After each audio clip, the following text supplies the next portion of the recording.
On en vient aux questions scolaires. Je vais demander à Philippe Dariula, de bien vouloir nous les présenter. Même chose, peut-être un point plus global sur la rentrée, assez rapide, puisqu'il est encore tôt pour faire des bilans. On pourra faire des bilans plus ajustés le mois prochain, mais pour le coup, il sera un peu tard.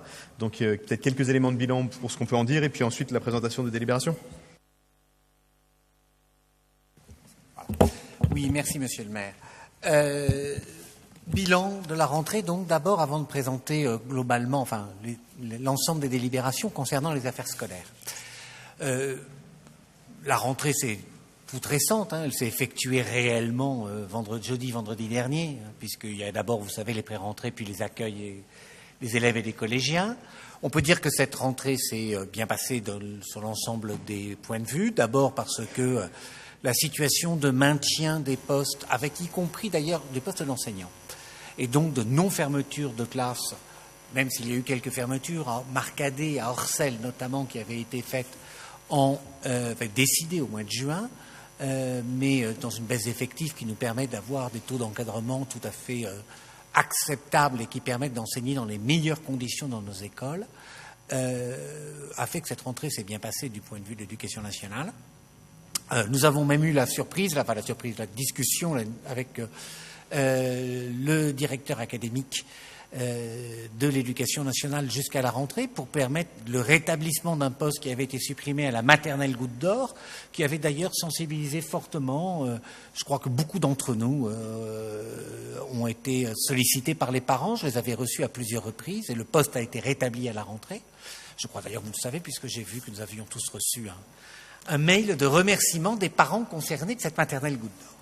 Alors, rentrée, un petit bilan rapidement quantitatif. Quantitatif, je veux donner parce que si on ne donne pas de chiffres, on pourrait donner l'impression qu'on cache des choses, mais en sachant que les chiffres qu'on donne sont des chiffres très incertains, toujours en septembre, vu qu'il y a, par exemple, l'an dernier, je vous annonçais qu'il y avait 7796 enfants au Conseil de septembre en élémentaire, et finalement, en janvier, il n'y en avait plus que 7348. C'est pour vous dire que les chiffres qu'on donne en septembre sont des chiffres qui sont réajustés et qui sont en aucun cas des chiffres définitifs. Donc, nous avons pour le moment, en enfants qui ont été admis dans les écoles du 18e arrondissement, un total de 12 773 enfants dans nos écoles à la rentrée 2017, 7 624 en élémentaire, contre 7 796 à la même époque. Mais ces chiffres, c'est une très légère baisse, mais ça peut se transformer en légère hausse ou en stabilité. On ne peut pas le dire, on le saura ça début novembre. Et 5 149 en maternelle contre 5 372 à la même époque l'an dernier. Donc là aussi, une baisse peut-être un peu plus importante. 1700, ce que nous regardons aussi, 1736 enfants en petite section, et 1611 en cours préparatoire. C'est important parce que ce sont les nouveaux arrivants de chaque cycle d'études et c'est à partir de ces chiffres qu'on peut faire, bien sûr, décaler et voir ensuite sur 5 ans, quand il y a une baisse en petite section, on va avoir une baisse qui va se retrouver pendant 8 ans sur les effectifs globaux, et on arrive à une baisse globale des effectifs. C'est comme ça qu'on travaille. Donc, on est plutôt dans une tendance qui confirme la baisse des effectifs que l'on connaît, sans l'accentuer, plutôt, disons, un ralentissement de la baisse, mais ces chiffres mériteront d'être, confirmés. La rentrée s'est aussi bien passée. Alors, elle s'était bien passée l'an dernier, mais ça avait été, je ne sais pas si l'expression est digne d'un conseil municipal, mais on avait senti le vent du boulet, puisque je parle là des travaux. L'an dernier, il avait fallu que l'on finisse 2-3 chantiers dans des écoles la veille de la rentrée en catastrophe, en faisant venir des entreprises pour que la rentrée se fasse dans des bonnes conditions. Aucun problème de ce type cette année. Tous les travaux ont été faits, on a réussi à faire que les entreprises soient efficaces. 58 opérations ont été programmées dans 39 écoles, sur 67, je rappelle, dans l'arrondissement. Alors évidemment, je vais vous épargner les 58 opérations de la menuiserie, de la peinture, sur les écoles. Je voulais quand même signaler quelques opérations qui me paraissent significatives et qui correspondent à quelque chose qui change dans un certain nombre d'écoles la vie des personnels qui y travaillent et des enfants qui étudient. D'abord, des réfections de cours. Vous vous souvenez, c'est le prolongement d'un des budgets participatifs qui a été initié par la Fédération des conseils de parents d'élèves, pas le précédent, celui d'avant, qui s'est terminé avec la réfection complète de la cour du 65 de la rue d'Andrémont, de la cour du fond de la maternelle de la rue du Ruisseau, et enfin, tout est fini maintenant de la seconde cour, c'est-à-dire maintenant de d'Orléac A. D'Orléac, je vous rappelle, c'est l'ancienne école Binet, qui a changé de nom depuis que la place dans laquelle d'entrée est devenue la place Françoise Orléac, et non plus l'entrée ne se fait plus par le Maïmine. Il y a aussi la fin des travaux importants aux Amiraux, où nous avions récupéré des locaux de l'inspection académique pour gagner près de 200 mètres carrés qui ont été aménagés. C'était assez compliqué parce que c'est au 21 Amiraux, donc il a fallu faire un passage entre l'école du 19 Amiraux et ces locaux du 21 Amiraux. Là aussi, ces locaux sont finis. Ils vont nous permettre d'accueillir de nouvelles classes et d'accueillir aussi, de permettre à l'école maternelle des Amiraux, qui n'en avait pas, de bénéficier d'une salle de motricité. Je voulais aussi mentionner des travaux importants de peinture. Alors, j'en prends une école parce qu'elle est spéciale et qu'il faut le mentionner, je crois. C'est celle du 140 de Poissonnier, puisque ce n'est pas des travaux de peinture qui ont été faits dans le cadre du budget de fonctionnement comme toutes les autres, mais là, c'est dans le cadre du projet lancé par la maire de Paris, Tous mobilisés, où les travaux qui ont été effectués à partir d'un travail de concertation auquel on a participé pendant plusieurs réunions l'année, qui a mobilisé les parents, les enseignants. Nous avons eu des restitutions, enfin des choses qui ont été faites, et les travaux ont été effectués au 140 de Poissonnier. Notons enfin, dernier point, dernier budget participatif, le budget participatif qui a été voté à la rentrée, en octobre dernier, le fameux budget participatif pour aménager les écoles en informatique. Avec, je vous en souvenez, je l'avais déjà expliqué, je ne vais pas y revenir, plusieurs options. Soit c'était des ordinateurs, soit portables, soit c'était ce qu'on appelle des VPI, c'est-à-dire des vidéoprojecteurs interactifs, qui est ce qui remplace les tableaux interactifs précédemment. Ce sont des vidéoprojecteurs qui sont... L'avantage, c'est que sur n'importe quel tableau blanc, le vidéoprojecteur interactif. Interactif, c'est-à-dire qu'avec un crayon spécial, on peut intervenir sur ce qui est projeté. Alors là-dessus, c'est aussi tout un travail important, parce que je vous passe les détails, mais il faut démonter des tableaux, remonter des tableaux, il faut installer les VPI, tirer des câbles, etc. On a pris un peu de retard, il faut le reconnaître, sur l'ensemble de ces travaux.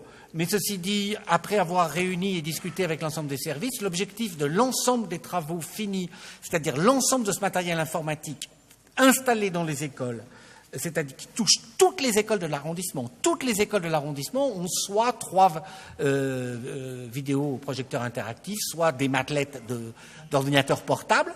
Tous les écoles de l'arrondissement ont donc bénéficié de ce budget participatif qui devrait être effectif dans toutes les écoles, à la fin septembre. Nous maintenons l'objectif de la réalisation de la fin de ces travaux pour la fin septembre, ce qui permettrait vraiment aux enfants d'en profiter pendant toute l'année scolaire.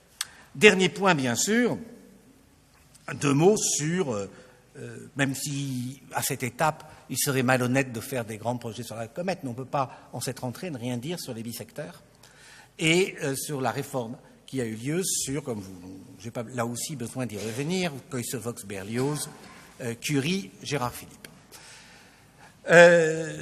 Là aussi, la rentrée s'est bien passée. Cela ne veut pas dire, et ça serait évidemment malhonnête de ma part de prétendre que le fait que la rentrée soit bien passée veut dire que la réforme est aboutie et a réussi. L'aboutissement et la réussite de la réforme sera jugé à l'aune d'un bilan qui sera fait par 2 groupes de scientifiques chargés dont un du CNRS qui va travailler sur notre expérience pour en tirer l'ensemble du bilan. Mais elle s'est bien passée, la rentrée, au moins du point de vue du fait que nous avons une rentrée dépassionnée, calme, de parents d'élèves qui ont amené leurs enfants dans les collèges, donc tous les 6e, je vous rappelle, à Coysevox, toutes les 3e, à Berlioz d'un côté, et une répartition par algorithme entre Marie Curie et Gérard Philippe dans l'autre bisecteur, qu'il n'y a pas eu de tension, que l'ambiance a été bonne le jour de la rentrée dans les deux collèges, sans aucune tension particulière. Il y a même eu l'accueil des collégiens de Berlioz qui s'est fait en mairie. C'était une demande du principal pour donner un peu de solennité. Ça, c'est un premier aspect. Deuxième aspect, c'est l'aspect est-ce que ce bisecteur a abouti à une fuite vers le privé, fausses adresses, enfin, pas fausses adresses, faut pas le dire, mais quand même. On le dit, allez, on ose. Alors, oui, il y a eu une augmentation de la fuite du public, enfin, des collèges de secteur. Non, il n'y a pas eu l'hémorragie prédit. Nous sommes aujourd'hui dans à peu exactement 28, je crois, enfants qui ont quitté, je parle de la troisième, là, qui étaient en quatrième et qu'on ne retrouve plus en troisième. Une fuite normale, on a donc, comme il y a toujours une fuite normale, hein, je pourrais donner les chiffres, on est à 22, 23 à peu près enfants, c'est-à-dire un peu moins de 20% des effectifs que l'on ne retrouve pas par rapport à une année normale. C'est quelque chose qui existe, sensible. Ce n'est pas l'hémorragie qu'on nous avait dit, où on nous parlait de 80%, la totalité, etc. 80% des enfants se retrouvent dans le bisecteur. Mais en même temps, c'est vrai qu'il y a eu ces 20%, et ces 20%, il faudra continuer à s'adresser, savoir convaincre, savoir mener ce combat pour comprendre qu'on peut, à l'école et dans la ville, vivre ensemble, étudier ensemble, travailler ensemble, et que c'est l'intérêt de la ville, c'est l'intérêt de la scolarité, c'est l'intérêt des enfants. Mais ça, c'est un autre débat. Mais je voulais, dans le cadre de la transparence, donner tous les éléments à chacun pour que l'on sache exactement où on en est sur ces éléments. Alors maintenant, les délibérations. Je vais essayer d'aller le plus vite possible. Un certain nombre de délibérations, j'allais dire, ne posent pas de problème. J'ai peut-être un peu tort de m'engager au nom des conseillers d'arrondissement. Mais bon.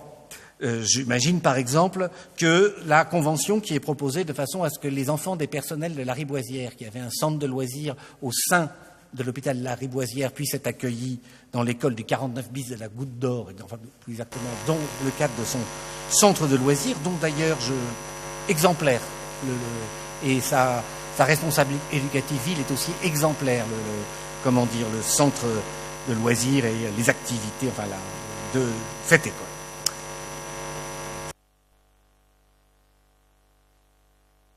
Non.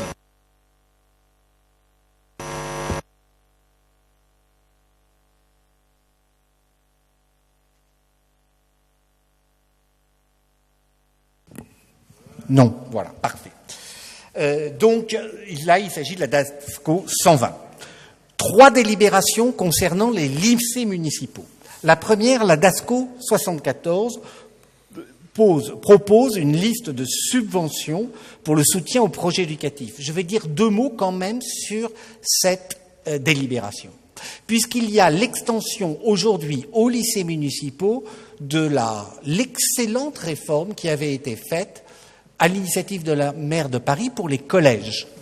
Plutôt que de donner des subventions aux projets, c'est-à-dire que les collèges étaient obligés de monter des projets qui étaient subventionnés par la ville attribuait, selon la réalité sociale, c'est-à-dire, vous savez que les collèges sont classés sociologiquement, une subvention globale dont disposait l'établissement pour organiser lui-même ses projets. Plus de souplesse, plus de liberté pour les établissements, moins de lourdeur administrative, plus d'efficacité et aussi une capacité à mieux répondre aux situations sociologiques particulières. Faire que la dotation d'un collège REP+, c'est pas du tout la dotation d'un collège du 16e arrondissement, et je trouve que c'est totalement légitime. Un enfant de, je sais pas, Clémenceau a moins de chances d'aller passer un week-end à Londres, par exemple, qu'un enfant d'autres collèges. Il est donc normal que l'école, là-dessus, cette politique. Donc, il y a, sur ces subventions, les lycées municipaux, eux aussi, s'adaptent sur la question je parle bien là uniquement des subventions à projets pédagogiques. Il est évident que ça concerne que ça. Projets pédagogiques, c'est essentiellement les sorties. Voyage à l'étranger, etc. Les lycées municipaux auront aussi, ainsi, pourront bénéficier d'une dotation avec laquelle ils pourront financer leurs projets. Alors après, il y a les dotations fonctionnaires de fonctionnement et d'équipement de fonctionnement. Elles ne nous concernent pas, en fait, puisqu'il s'agit du balayage et que, je vous passe les détails, mais nos lycées municipaux étant intégrés avec des écoles, on n'est pas concerné. En revanche, la subvention d'équipement concerne tout ce qu'on appelle les fluides et les fournitures scolaires. Donc là, évidemment, ce sont des subventions traditionnelles que vous appelle à entériner pour le bon fonctionnement de ces établissements, ainsi que la dotation de fonctionnement proposée par la DASCO 127, là, il s'agit bien sûr du fonctionnement des établissements. Non, je disais une bêtise. Tout à l'heure, c'était l'équipement numérique. C'est ici qu'il y a les fournitures et les autres.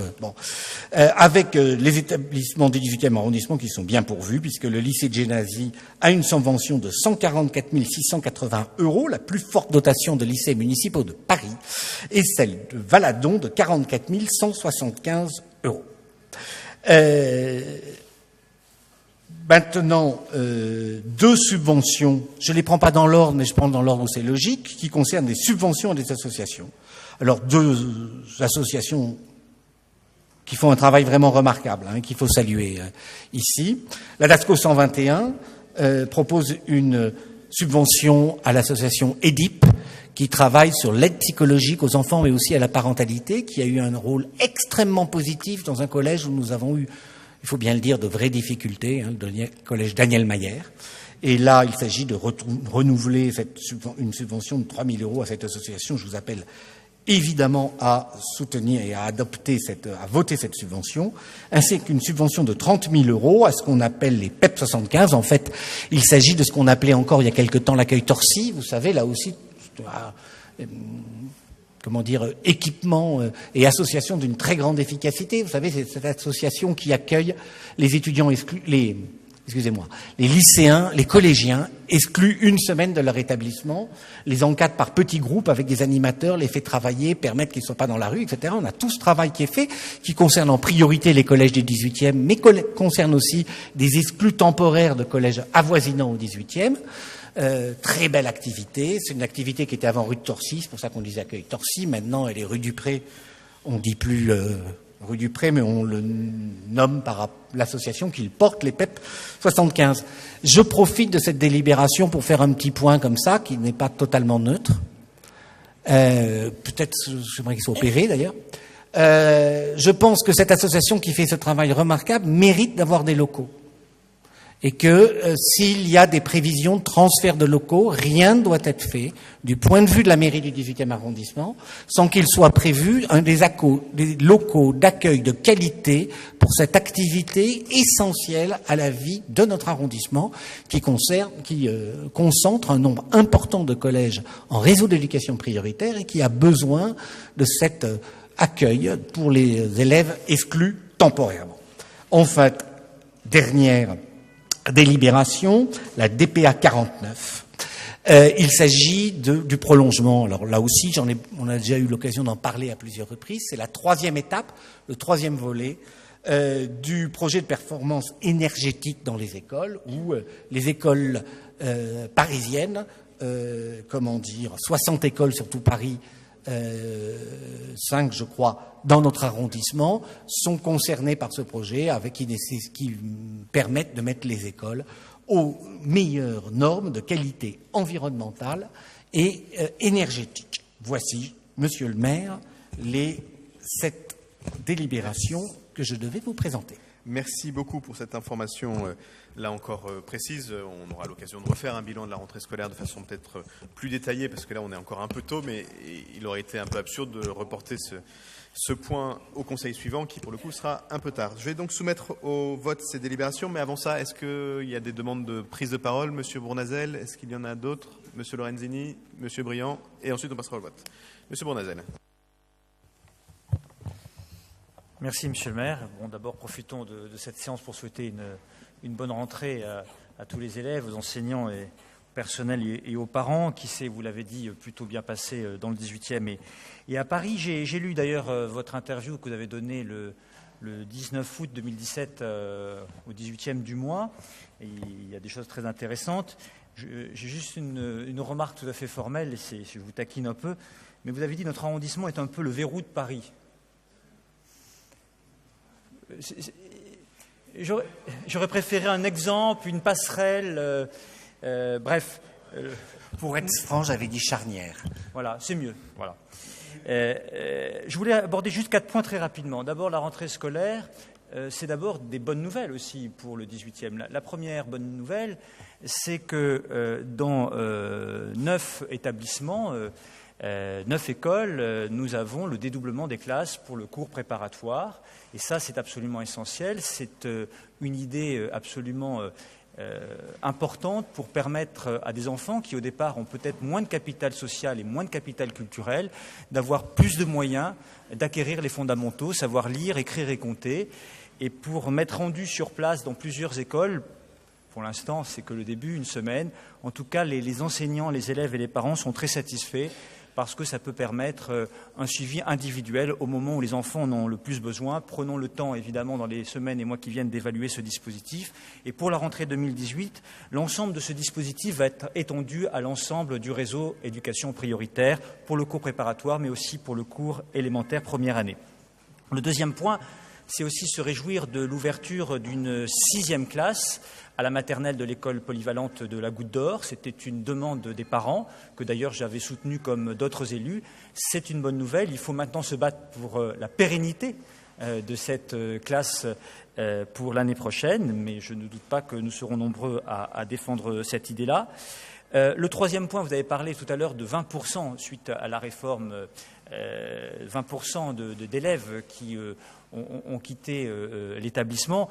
Je trouve que c'est trop important et je pense qu'au-delà des points de vue des uns et des autres sur la réforme, je pense qu'on aurait dû prendre le temps d'approfondir et peut-être ce temps de la concertation, de l'écoute de chacun, de tous les enseignants, de tous les parents, aurait pu permettre peut-être pour la rentrée suivante d'avoir une participation plus élevée d'un certain nombre d'élèves. Et je le regrette parce que je trouve que 20%, contrairement à ce que vous avez dit, c'est trop. C'est beaucoup trop. Ça veut dire qu'au fond, cette réforme n'a pas été comprise et n'est pas bien passée auprès d'un certain nombre de parents qui ont décidé de mettre leur enfant dans le privé ou ont peut-être déménagé. Et quand on cherche les voies du rassemblement et de l'apaisement, il faut aussi être en capacité de convaincre et parfois il faut se donner du temps, surtout pour des réformes aussi importantes, aussi justifiées soient-elles.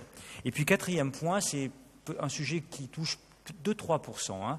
C'était très léger, mais j'ai eu quelques remontées et je voudrais qu'on en parle. C'est un rappel à la loi, tout simplement. C'est l'obligation d'aller à l'école. Certains parents, pour souvent convenance personnelle, font partir leurs enfants 15 jours avant la fin de l'école, et certains ne font rentrer leurs enfants qu'aujourd'hui, ou certains ne sont pas encore rentrés. Alors c'est un phénomène encore marginal, de 3%, mais enfin il faudrait rappeler des évidences, c'est qu'on ne choisit pas le calendrier scolaire. Et l'obligation de mettre son enfant à l'école à partir du premier jour de la rentrée. Surtout quand on commence par le cours préparatoire. Et il y a un exemple à d'Orléac. J'ai un parent d'élève qui m'a appelé pour me dire « Soyez indulgents, essayez de faire passer un message pour moi à la directrice. » Non. Vous avez une obligation d'inscrire votre enfant et de le mettre à l'école dès le premier jour. Et on ne peut pas avoir de dérogation comme ça et mettre son enfant 15 jours après parce que par convenance personnelle, pour des raisons de vacances prolongées, etc. Et c'est des petites choses qui sont marginales, mais c'est important d'être assez ferme sur cette question-là pour éviter que ça se diffuse plus largement parce que vous savez, ça va très vite. On dit tiens, dans mon école, il y en a qui sont rentrés une semaine après. Pourquoi moi je ne rentrais pas une semaine plus tard? Donc c'est important de faire ce rappel. L'école, ce n'est pas une option, c'est une obligation et c'est la loi qui le prévoit. Merci beaucoup. Je vais laisser la parole à Loïc Lorenzini. Un mot, je partage bien sûr la nécessité qu'il y a à faire en sorte que l'ensemble des parents mettent leurs enfants à l'école tous les jours d'école. à la rentrée, comme c'est le cas d'ailleurs quelques jours avant les vacances au ski ou quelques jours après les vacances au ski. C'est une obligation qui concerne tout le monde, tout le temps, et indépendamment de l'été ou des petites vacances, parce que c'est pas forcément la même sociologie, mais beaucoup d'élèves du 18e malheureusement perdent quelques jours pour convenance personnelle. Un mot sur les dédoublements des classes de CP. Philippe n'a pas eu l'occasion d'en parler, mais je veux moi aussi me réjouir de ce dédoublement. Il faudra en tirer les leçons, mais je m'en réjouis à deux conditions. Je me réjouis d'abord parce que les postes qui avaient été créés par la majorité qui a préparé cette rentrée permettaient de faire ces classes à 12 sans nuire aux plus de maîtres que de classe à Paris et sans nuire aux brigades de remplacement. Moi, je ne suis pas un spécialiste de l'éducation, mais je ne peux être que favorable à l'extension l'année prochaine au REP et aux classes de CE1 de cette réforme si elle donne ses résultats. Pour peu que ça ne se fasse pas au détriment des autres élèves du 18e qui ont besoin de ne pas avoir des classes surchargées et que ça ne se fasse pas au détriment d'un dispositif qui, pour le coup, a fait absolument ses preuves du CP au CM2, qui est le plus de maîtres que de classes. Ce qui veut dire qu'il faut s'engager à continuer à embaucher des instits. Parce que on ne peut pas avoir cette ambition pour nos classes et imaginer le faire à périmètre contraint. Parce qu'on doit continuer, ça fait partie des combats que je pense nous mènerons tous ici, à faire en sorte que les brigades de remplacement soient suffisamment dotées. Ça ne sert à rien d'être dans une classe à 12 si on n'a pas de prof pendant une semaine. Ça ne sert à rien d'être dans des classes à 12 si on n'est pas aidé quand on est aujourd'hui en CE2, en CM1, en CM2 avec un institut supplémentaire quand on en a besoin. Et donc c'est dans cette globalité-là qu'il faudra regarder cette question. Cette année, la rentrée, et Philippe l'a dit, s'est bien passée parce que nous avons eu des moyens conséquents à disposition, d'ailleurs pas que du 18e en réalité, à Paris. Et nous avons enfin rattrapé le retard que nous avions, puisque longtemps on a considéré que l'Académie de Paris était une académie riche et que donc on pouvait se passer d'instit. Et heureusement que ce rattrapage a été fait. Il faut absolument qu'il continue parce que sinon ces réformes qui, encore une fois, doivent être jugées, beaucoup d'instituteurs trouvent ça super, d'autres disent qu'il vaudrait mieux avoir une classe de 24 et 2 instituteurs. Bref, tout ça peut encore être évalué. Mais la réalité, c'est que ça ne peut pas se faire au détriment de ce qui fonctionne déjà. Et puis, ce travail, il s'est fait aussi parce que la ville de Paris a investi depuis longtemps, dans le 18e, ça fait 10-15 ans, dans les locaux scolaires. Et donc nous n'avons pas à Paris les difficultés que nous pouvons, en tout cas dans le 18e, les difficultés que nous pouvons avoir ailleurs. Heureusement qu'en son temps, nous avons décidé de refaire les 3 écoles Françoise d'Orléac. Heureusement que nous avons reconstitué des classes à Torcy, parce que sans quoi, on pourrait toujours avoir les profs, ils n'auraient aucune place pour se mettre. Et cet investissement très important de notre majorité, de notre municipalité sur les questions scolaires, il est ce qui permet la réussite. Je le dis sur le bâtimentaire, on pourrait en discuter longuement, mais c'est aussi ce que je pense sur la réforme des rythmes éducatifs et ce qui doit, j'espère, nous permettre de poursuivre dans cette voie parce que, là encore, l'investissement d'une collectivité dans l'éducation, ça n'est pas rien et au contraire, c'est ce qui permet de réussir. Et c'est quand l'État et les collectivités travaillent ensemble qu'on avance, mais quand on affiche des ambitions aussi importantes en termes de, et elles sont belles ces ambitions, en termes de réduction du nombre d'élèves, ben ça passe pas par une réduction du nombre des instituts. Je parle pas à périmètre constant, Philippe Dariula l'a dit, il y a dans tout Paris, et y compris dans le 18e, moins de petits-enfants, donc s'il faut fermer un certain nombre de classes, il faut regarder, mais en tout cas, si c'est des classes à 12 au détriment de tous les autres élèves du 18e, alors nous ne serons évidemment pas d'accord pour cette réforme. Je ne reviendrai pas sur les longs débats sur les polysecteurs. Moi, je crois que quand on peut avancer, il faut le faire. Et je crains souvent que quand on n'avance pas au moment où on le peut, eh ben, on finisse par plus avancer du tout. Alors, je vais laisser la parole à Loïc, Gérald, puis Daniel pour conclure, et ensuite on passera au vote. Merci Monsieur le maire. Très rapidement, je voulais remercier Philippe Dariula pour la présentation de ces éléments de rentrée et le remercier plus précisément sur l'opiniâtreté et le volontarisme dont il a fait part cet hiver lors effectivement des débats qu'il y avait eu ici même pour la mise en place du projet de sectorisation des collèges. Les élus écolos avaient soutenu par un vœu notamment cette proposition de réforme et je suis très content de voir que la rentrée s'est très bien passée, notamment dans ces...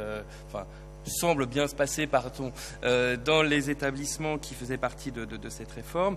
Les moyens avancés, annoncés par le gouvernement de l'époque, semble-t-il, sont mis en œuvre.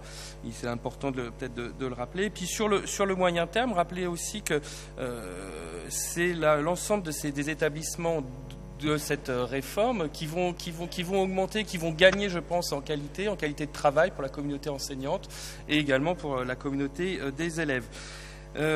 Sur Coysoc, je voulais juste témoigner effectivement, puisqu'il y avait eu un débat un peu franc, on va dire. La rentrée s'est vraiment bien déroulée. Et puis de conclusion très rapide, c'est vrai que cette réforme, je pense que c'est vraiment une mise en pratique du vivre ensemble pour les jeunes, pour les enfants qui n'ont pas les mêmes fantasmes que leurs parents, les mêmes peurs, les mêmes appréhensions, et qui trouvent ça tout à fait naturel de se retrouver ensemble de façon collective comme ça dans leur école. Ça, c'était pour un petit mot donc, sur ce projet, le volontarisme de Philippe sur cette réforme. Et puis un dernier mot sur le projet de performance énergétique dans les écoles. Ça, je crois que ça va dans le bon sens. Ce n'est pas les élus écolos qui diront le contraire. Rappelez aussi que souvent, c'est des économies et que généralement, les dépenses d'énergie, de fuel coûtent cher aux établissements, représentent un point important dans les budgets. Et donc, ces projets de performance permettront peut-être d'orienter différemment les budgets des écoles, notamment peut-être pour améliorer, faire plus de budget pour des projets pédagogiques et favoriser la qualité d'être dans ces écoles. Merci. Merci. Gérald Briand. Oui, moi j'ai deux, trois petites questions et une remarque. D'abord, par rapport aux emplois aidés, je sais qu'il y a 1500 emplois aidés sur Paris. Notamment, est-ce que la suppression des emplois aidés a une conséquence dans les écoles de l'arrondissement, pour avoir l'information? Et je voudrais aussi, et sur la question des bisecteurs, je serais aussi demandeur d'avoir une information par rapport à l'autre bisecteur, justement. Est-ce qu'on a la même fuite qu'on a sur Quasvox et tout ça? Donc du coup, ça peut aussi donner à voir sur la méthodologie qui a été employée. Et enfin, nous, on avait déposé un vœu, notamment sur la question des bisecteurs, en disant qu'il y aura un troisième secteur à ouvrir, un troisième bisecteur à ouvrir, et que ça devait commencer dès 2017 le travail sur celui-ci. Voilà. Donc j'aimerais bien savoir beaucoup de questions, mais bon, je pense que je vais avoir plein de réponses. Merci. Daniel Vaillant. Oui, moi je serai très rapide parce que je n'ai rien à retrancher ou à ajouter à ce qu'a dit le maire après l'exposé de l'adjoint aux affaires scolaires, et qui a toujours le mérite de faire cette communication dans la transparence et la vérité. C'est un des éléments qui, depuis beaucoup d'années, conduit d'ailleurs le 18e à être crédible auprès des autorités rectorales, c'est-à-dire de dire la vérité, de faire les demandes en fonction des vrais besoins, pas demander 50 pour avoir 25, mais demander 30 pour avoir 30. Et je crois que l'exposé, qui d'ailleurs, j'ai bien le sentiment, n'est pas remis en cause du tout, montre que ce travail est payant, ce travail de vérité et de transparence. La deuxième chose, c'est une question. Mais je comprends qu'on ne puisse pas me répondre. Mais je m'interroge toujours sur l'affaire des enfants non scolarisés dans une école. Pas d'une école publique, d'une école privée sous contrat, peu importe. Mais des enfants qui, au nom d'une disposition qui existe, permet à des enfants de ne pas aller du tout à l'école. Est-ce que le 18e est concerné? Si c'est marginal, ça doit rester marginal. Mais est-ce qu'on a une idée du nombre d'enfants qui restent chez, au mieux, papa et maman? Et enfin, la troisième réflexion, je me réjouis que, malgré que ce fut une bataille difficile, des moyens engagés très lourds, mais que Paris reste aux 4 jours et demi, avec, après 15 heures, l'accompagnement qu'on connaît, qui est, je crois, très utile, performant, qui n'a pas l'air, en tout cas au niveau de notre arrondissement, d'être mis en cause par les parents notamment, voire les équipes pédagogiques. Personnellement, je vous le dis, ce qui doit primer, c'est l'intérêt général de l'enfant. Ce n'est pas des problèmes catégoriels ou corporatistes. C'est ce qui nous a guidés à Paris. On y a mis les moyens, lourds. Mais je suis heureux de voir que cela continue et que personne ne remet en cause ce dispositif. Et j'ai un doute. Mais bon, moi je ne suis plus parlementaire. C'est, je dirais, à la carte, commune après commune, en fonction des moyens, etc.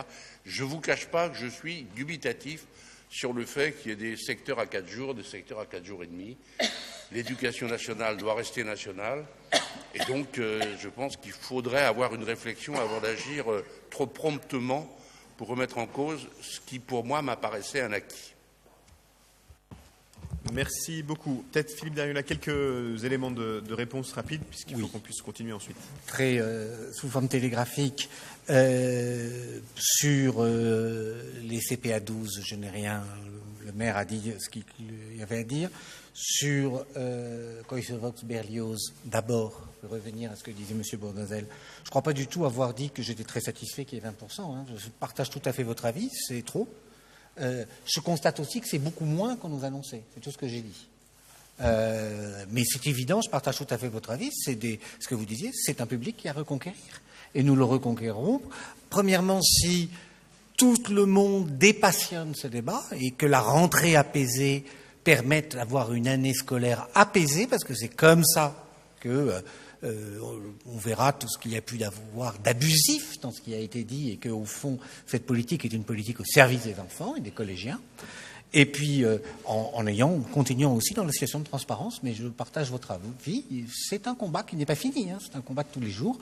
Maintenant, je pense que c'est un combat qui doit être le moins politique possible, qu'il est dans les mains des équipes enseignantes, il est dans les mains des parents d'élèves, il est dans les mains des collèges. C'est un travail pédagogique que nous devons accompagner, répondre aux demandes, et c'est là, évidemment, que la bataille, concrètement, se gagnera.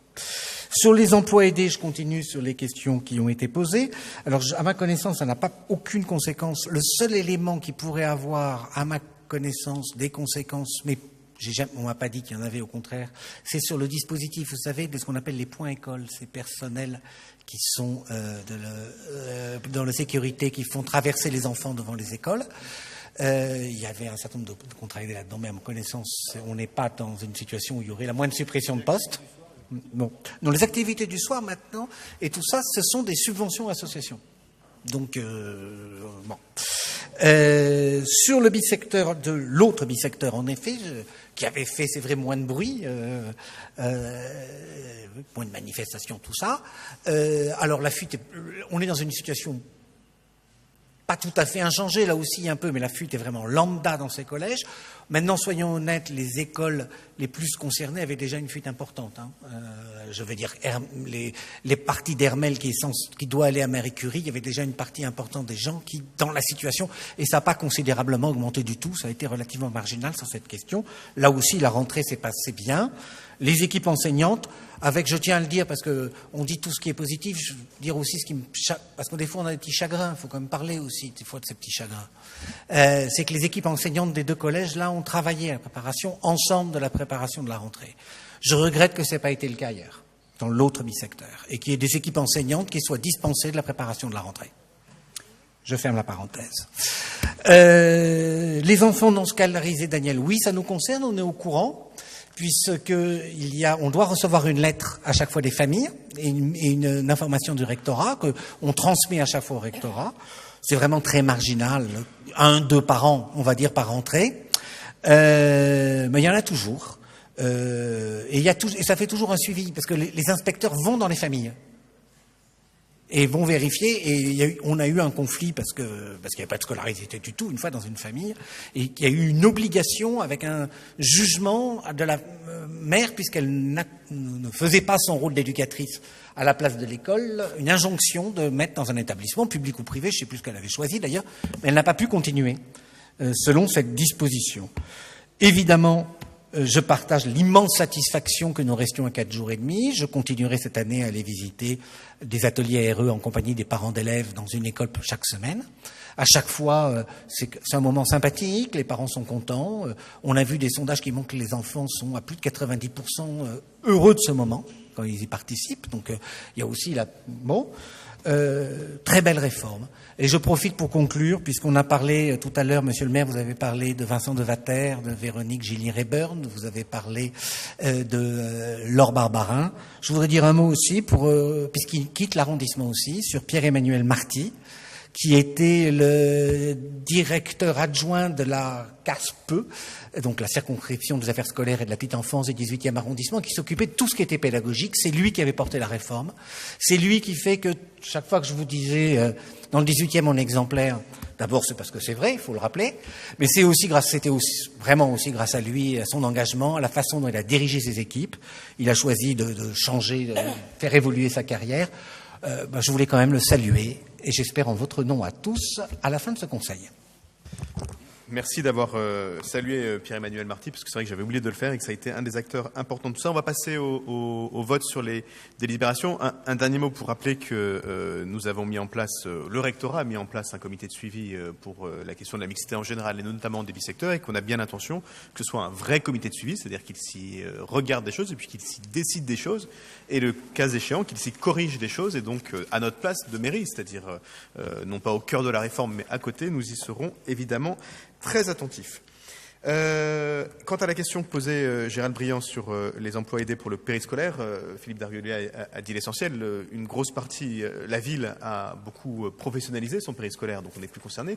Le reste, c'est des subventions aux associations. Reste à voir quel type d'emploi les associations en question utilisaient, et celles qui disposaient de contrats aidés, si elles n'en disposaient plus, on verra bien. Mais pour le moment, on n'a pas de point d'alerte sur cette question, mais on y sera évidemment particulièrement attentif. En attendant, je vous propose que nous votions la DASCO 74 sur les lycées municipaux. Qui est pour? Unanimité. DASCO 120, même vote. DASCO 221, même vote. DASCO 125, même vote. 127, même vote. DPA 49, même vote. DDCT 92, même vote. Je vous en remercie.